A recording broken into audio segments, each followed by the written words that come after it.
Pâques 2020.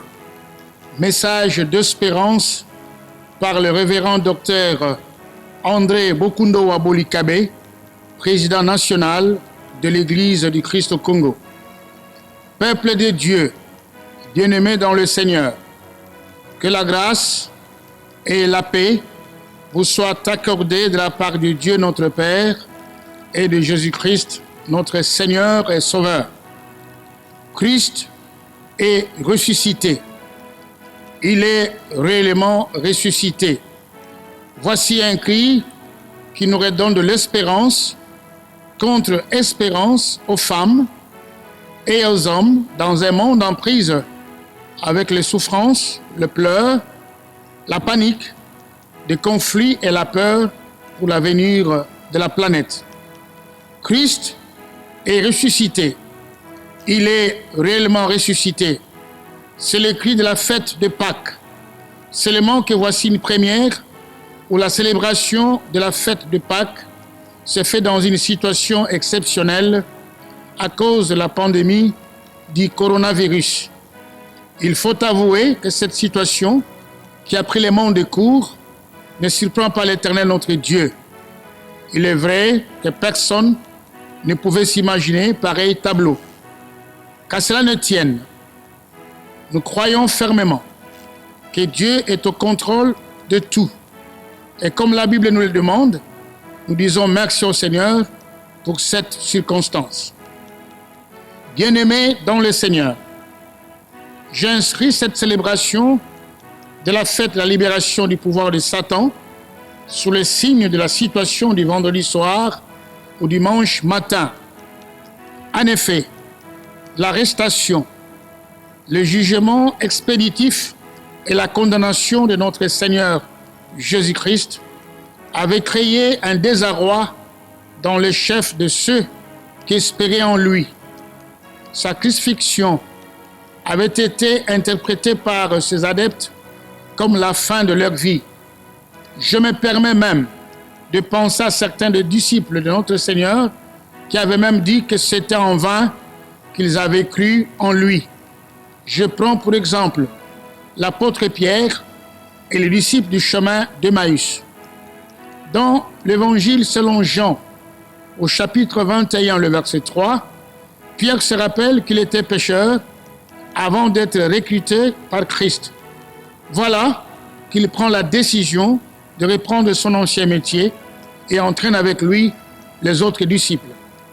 Dans l'évangile selon Luc, au chapitre 24, verset 21, les disciples sur le chemin d'Emmaüs font une déclaration de découragement et de perte d'espoir lorsqu'ils disent « Nous espérions que ce serait lui qui délivrerait Israël. Mais avec tout cela, voici le troisième jour que ces choses se sont passées. » Bien-aimés dans le Seigneur, c'est depuis plusieurs mois que la pandémie du coronavirus met le monde dans une situation d'insécurité, de peur, de désolation, de doute, d'un lendemain incertain, d'impuissance, de manque de foi et que sais-je encore. Partout dans le monde, nous sommes confinés dans nos maisons. Beaucoup d'entre nous sont sans médicaments contre la pandémie et même sans moyens de survie, etc. Oui, partout au monde, il n'y a que désolation. Partout au monde, on ne parle que de coronavirus. Et personne ne sait dire quand réellement nous allons sortir de cette situation. Bien-aimés dans le Seigneur, si, à ma qualité de votre premier pasteur et celle de l'un des leaders religieux de notre nation, depuis le 1er avril dernier, j'ai engagé la nation à la prière pour que nous puissions nous tourner vers tous, vers Dieu et implorer sa miséricorde sur nous. C'est parce que je crois fermement dans mon cœur que la solution au problème que pose cette pandémie ne pourra nous venir que de l'Éternel, notre Dieu. J'étais convaincu que quelque part, nous avions fait de ce monde un monde sans Dieu, alors que c'est lui le créateur du ciel et de la terre. Quelque part, nous avions irrité notre Dieu parce que nous l'avions renié et foulé aux pieds ses commandements d'amour. Quelque part, dans le monde, nous avions choisi de servir l'argent que de servir Dieu. Quelque part, nous avions menti, volé, tué. Nous avions appelé le mal le bien et le bien le mal. Nous avions appelé l'injustice justice et la justice injustice. Nous avions multiplié que des abominations aux yeux de l'Éternel, notre Dieu. C'est pourquoi j'avais pensé qu'il était nécessaire de nous inviter à nous tourner vers Dieu qui attend de chacun de nous une repentance sincère afin qu'il puisse nous guérir de ce fléau.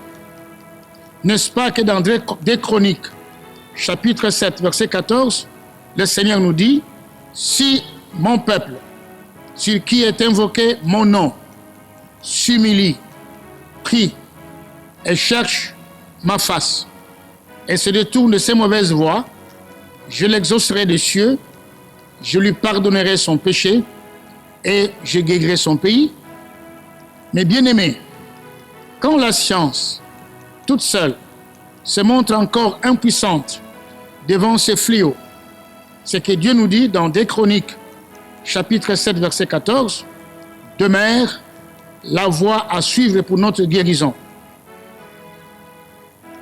Qu'est-ce que cette pandémie quand la Bible nous dit que rien n'est impossible à Dieu? Évangile selon Luc, chapitre 1er, verset 37.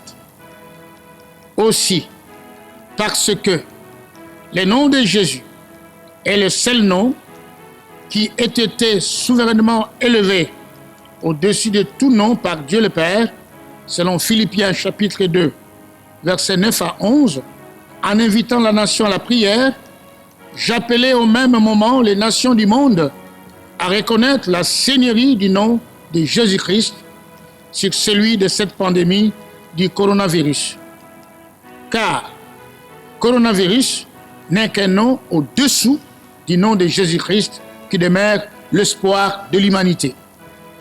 Bien-aimés dans le Seigneur, parce que nous parlons justement de Jésus-Christ, l'espoir de l'humanité, si du vendredi soir au dimanche matin, le monde était sans espoir, le dimanche matin, la puissance de Dieu a sorti Christ vivant d'entre les morts. L'Épître de Paul aux Romains, chapitre 6, verset 4. La résurrection de notre Seigneur a redonné espoir aux désespérés, du courage aux découragés, la foi aux incrédules, la vie aux morts. Bien-aimés dans le Seigneur, Jésus-Christ reste l'espoir de l'humanité de tout lieu et de tout temps. Mais lui, parce qu'il demeure éternellement, possède un sacerdoce qui n'est pas transmissible. C'est aussi pour cela qu'il peut sauver parfaitement ceux qui s'approchent de Dieu par lui, étant toujours vivants pour intercéder en leur faveur. Épître aux Hébreux, chapitre 7, versets 24 à 25. Sur le péché, le diable, la mort n'ont pas eu victoire sur le Christ, rassurons-nous qu'ils ne peuvent avoir de l'ascendance sur tous ceux qui sont en lui. Par voie de conséquence, par son Église, nous sommes porteurs de la bonne nouvelle du salut, de l'espérance, d'un avenir meilleur, de la guérison, etc. Christ en nous, c'est l'espérance de la gloire. Mais bien-aimés dans le Seigneur, pour vivre cette espérance de la gloire en Christ, nous devons revenir à l'Éternel. Humilions-nous devant lui, déchirons nos cœurs et non nos habits. Soumettons-nous à sa volonté dans nos voies et marchons avec lui en nouveauté de vie. Malgré le confinement qui nous prive de nous réunir dans la maison de Dieu et célébrer ensemble la résurrection du Seigneur d'entre les morts, au nom de Dieu le Père, le Fils et le Saint-Esprit, je souhaite à tous et à chacun une joyeuse fête de Pâques. Que Dieu nous bénisse et qu'il guérisse notre planète. Amen. Révérend Docteur André Bokundo Abolikabe, président national et représentant légal de l'Église du Christ au Congo.